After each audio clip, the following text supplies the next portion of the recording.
Hey guys, AR-15 guy here. So I'm going to do a quick overview, pluses and minuses to both of these guns for concealed carry, different options, and whatnot. I'm not going to go too much into the details of each gun. You've seen them in my previous videos. You want details, you can go to those. This is my Smith & Wesson 638 Airweight. I did a range review on it. This is my Ruger SR9C. I've done a review and range review on that. Now, as far as concealed carry is concerned, 38 and 9mm are fairly their velocity and ballistics are very close to the same. I carry a 124 grain plus P full metal jacket, hollow point on this one, and I carry 125 grain plus P hollow point on this one. So the ballistics are really close. Like I said, not really, to me, not really worth comparing ballistics on these because of how close they are. This gun, there are some definite advantages to it. Personally, I think it conceals better. When I can carry this concealed, the only thing that is sticking out is this little handle part here. That's it, and it holds in tight. It's got a rounded curvature to it, which just makes, even if it does print, doesn't make it as noticeable as far as I'm concerned.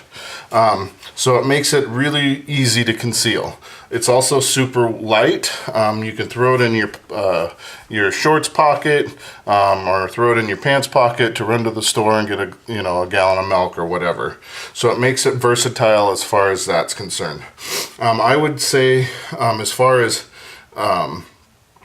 pocket pistols, I would choose a revolver probably every time, just because a revolver, they are, regardless of what anybody says, they are more reliable.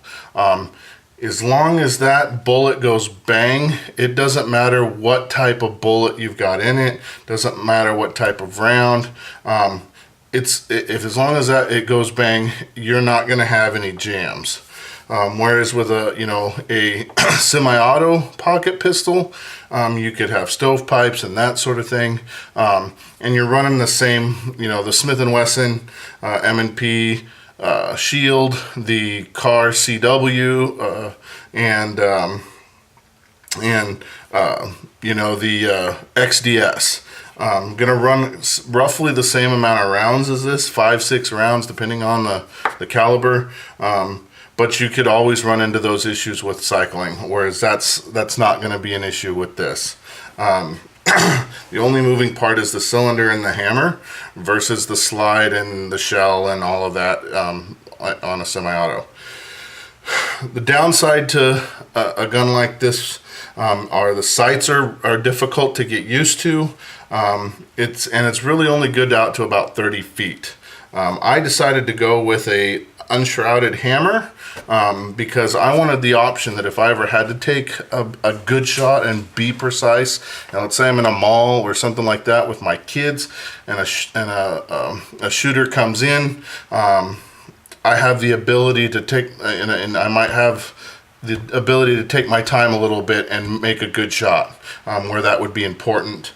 Having this and lowering my trigger pull from 11 or 12 pounds down to 4 pounds is a definite advantage. Now, the biggest advantage with a semi-auto obviously is going to be capacity. This one with the magazine that I carry is 10+1, so that's 11 rounds. It's more than double what I can carry in this.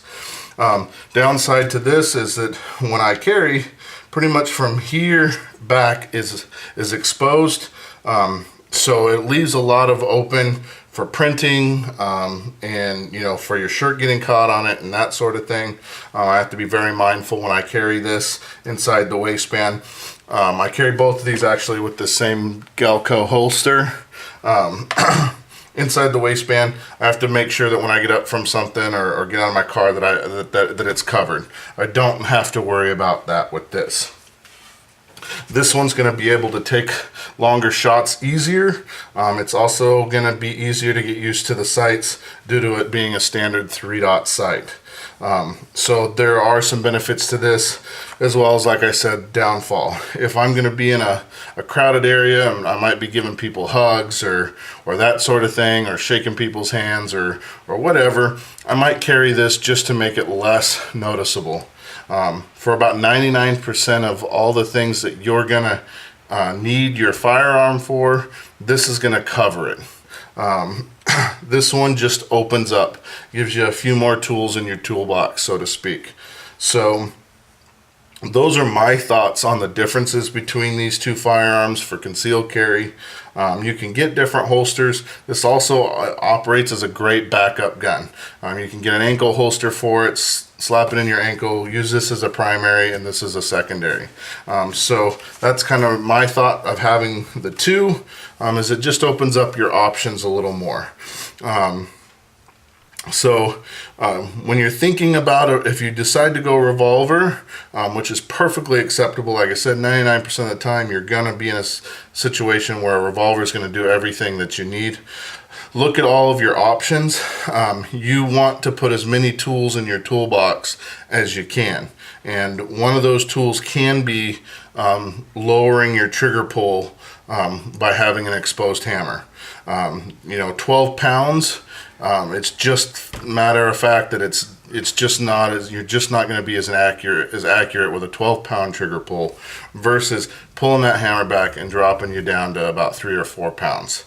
So that just opens up some options for you. Chances are you're never going to be in a situation where you'll have that, but if you are, that's, like I said, one more tool in the toolbox.